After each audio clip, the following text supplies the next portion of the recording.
John Brennan, and I should say no relation that we know of. If you want to say that, cousin, sure, go ahead. A lot of Brennans. In terms of looking at what's happening now, Hillary Clinton got a lot of attention in the past week and a half or so for saying that she was, in her view, believed Tulsi Gabbard, who is one of the Democrats running for the nomination, was a Russian asset. And her staff doubled down on that. She didn't walk away from the comments. Do you see what she was talking about there?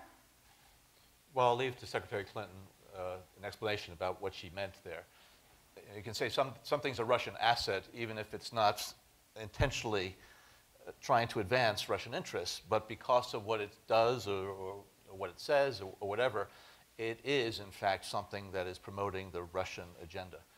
Maybe that's what she meant in terms of some of the things that Tulsi Gabbard has said in terms of on the international stage, that the United States should not be involved in a lot of these foreign adventures or whatever. And a third-party candidate was something specifically she brought up. Yeah, and the Russians are very sophisticated observers. I think, as John said, they've done a lot of research about the U.S. political scene. And they've looked at, a lot of different countries in terms of how they can influence events there. And sometimes it may be a third-party candidate pushing money into the coffers of some of those politicians or parties that they favor.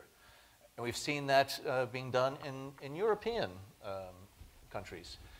They also push money into some campaigns that they oppose, and because they want to put tainted money in there and then expose it as a way to undercut and undermine the electoral prospects of individuals. So the Russians will opt for a lot of different things. We have to be worried on the technical front, absolutely, in terms of when they navigate into electoral systems to see what they could do and whether they could manipulate the tallies. They also look for opportunities to be able to promote a certain theme in media, in journals, and other types of things. They will be able to befriend individuals who unwittingly will go along with their encouragement. Again, feeding money into even some academic areas as far as again, promoting something that they think is going to be useful in terms of the impact on the electorate.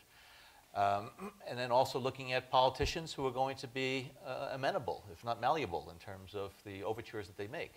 So, and then that digital environment is one, and I think as Andy said, there's no easy solution to this issue.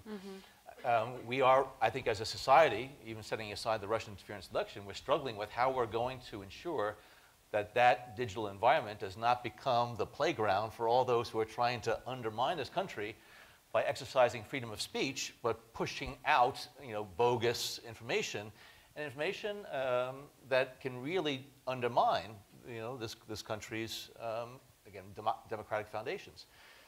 How do you balance security with the liberties and freedoms that we love as a country? So the Russians take advantage of the openness of Western society, the freedoms and liberties in this country to be able to operate on the ground in the digital environment and other places